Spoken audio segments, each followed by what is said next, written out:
在开始前，我邀请大家暂停一会儿，仔细看看这棵树，沉淀一下下。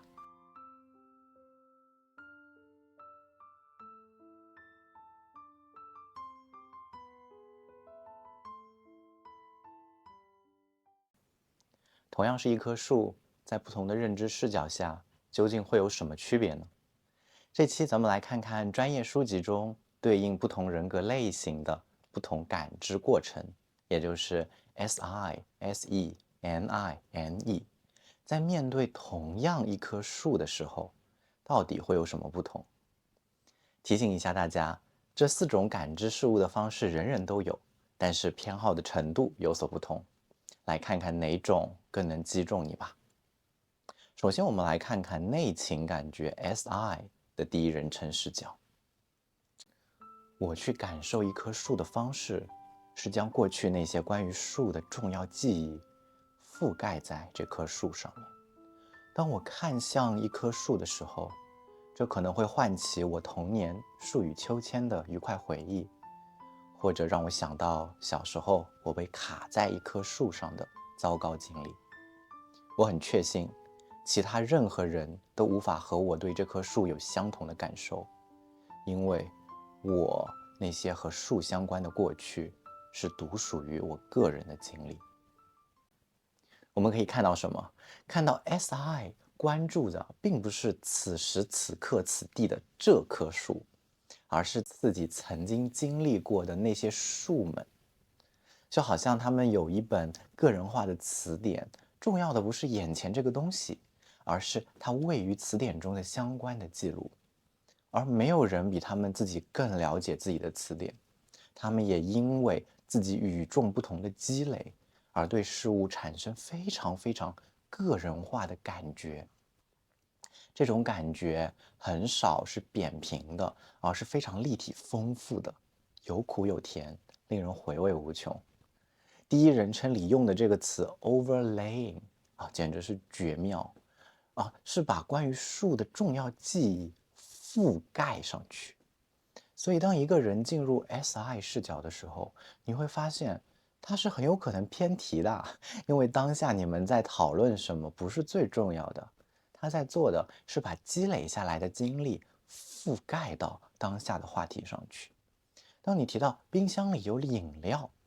然后一个人从 SI 的视角开始聊到自己以前购买冰箱的故事，一定要提一提自己当时选的是某个型号的节能冰箱，因为这个选择对那段记忆来说是重要的部分。那外情感觉 SE 的第一人称视角会是什么样的呢？当我看着一棵树的时候，与其说是看到了这一整棵树，不如说是我看到了每一片单独的叶子，看到了所有深浅不一的不同的绿色，看到了叶子们的各种形状，看到了它们的纹理和材质，看到了树皮的各种细节。不知道大家能不能体会到 SE 视角中那种对此时此刻此地的聚焦。他看到的不是一整棵树，因为一整棵树它会和树这个概念沾边了。他看到的是所有的全部的细节，所有在此时此刻在眼前的这棵特定的树上的物理细节。什么和什么应该组合成一个整体，这对 SE 来说并没有太大的吸引力。它去吸收的是原原本本通过感官，通过直接的感知，不经过那些概念组合和加工的信息。真的特别像一个照相机，我就定格我视线所能捕捉到的一切，一点不多，但是一点也不少。而且我就在当下去做它。我不是看了之后回头去回味，我也不是去幻想以后它会如何，我就在此时此刻去最大限度的投身到这棵树的所有细节上。当然，这是一种倾向性，你可以理解为 SE 视角在做的事情，能不能看到100%的细节，那正常人一定也是有所遗漏的。不过，你事后如果去问 SE 的视角，很可能他并不记得自己那一瞬间捕捉到了什么，除非捕捉到的东西对他有某种特殊的意义，那自然其实就不只是 SE 的视角，而到 NI 的视角了。那接下去我们来看看内倾直觉 NI 的第一人称视角。当我看向一棵树的时候，我经常并不是真的在看这棵树，我可能会设想几百年前这里的森林，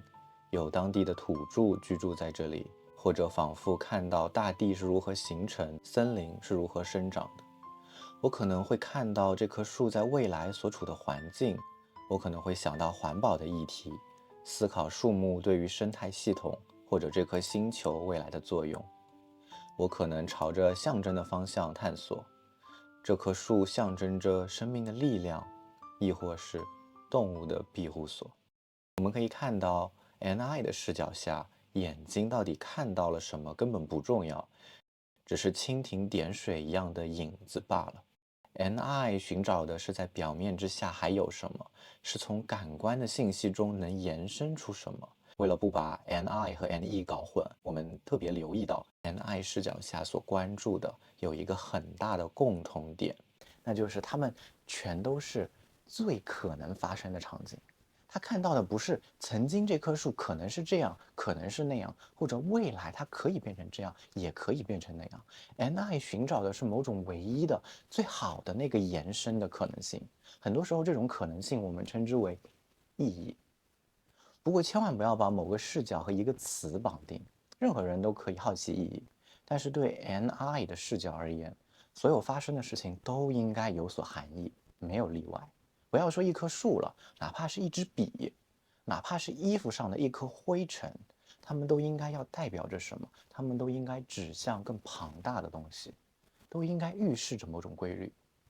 真的不要觉得魔怔 NI 主导的 INTJ 和 INFJ 讲道理真的就是这样的，或者换句话说，满足这样的倾向才会被人格类型的体系归纳为 INTJ 或 INFJ。最后来看看外倾直觉 NE 的第一人称视角。当我看向一棵树的时候，我看到这棵树所拥有的许多可能性。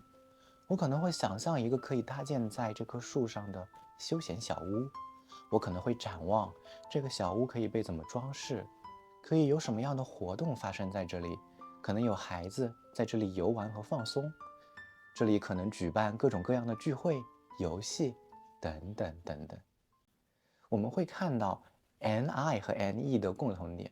他们都看着树，但是这棵树本身对他们没有那么重要，树的颜色、材质、背景故事并不怎么吸引他们。他们关注的重点是这棵树所延伸出来的更大或者更多的东西。它们的区别也很明显。NE 视角所看向的这棵树所拥有的许多的可能性，这些可能性并不一定实际上都会发生，但是 NE 视角喜欢的就是去看到各种各样潜在的、不一定发生但是可以发生的事情。哎，这里可以装木屋，哎，木屋可以办活动，哎，可以给小朋友玩，可以做游戏。如果是 NI 的视角，要去延伸向游戏啊、孩子的娱乐呀，很可能他看到的是儿童游乐场。不知道大家有没有理解到一点区别？因为儿童的娱乐游戏是儿童游乐场的意义所在，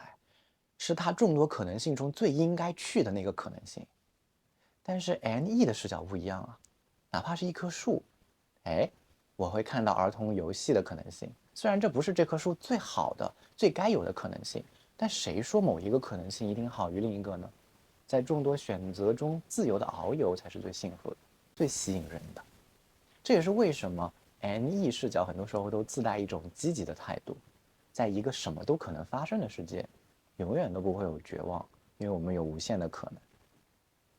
不知道这种形式的科普大家是不是喜欢？喜欢的话欢迎留言支持一下。如果大家满意，之后这个系列也会持续的更新，包括不同的判断功能在面对相似的情况时会有什么不同的表现等等等等。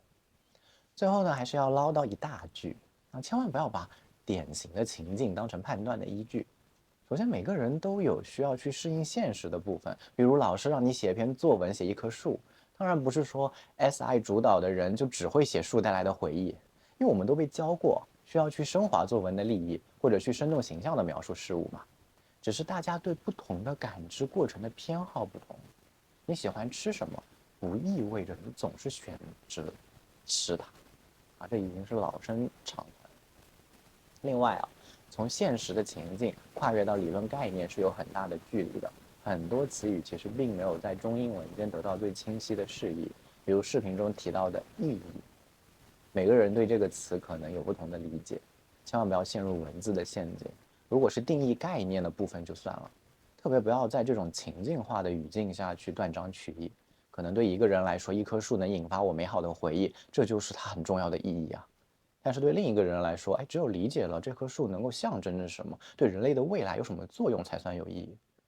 这样碎片化的理解很容易让人越探索越迷茫觉得我这个也符合，那个也符合，这个也不符合，那个也不符合，反而走向了标签化和自我设限。唠叨了那么多，咱们下期不见不散，拜拜。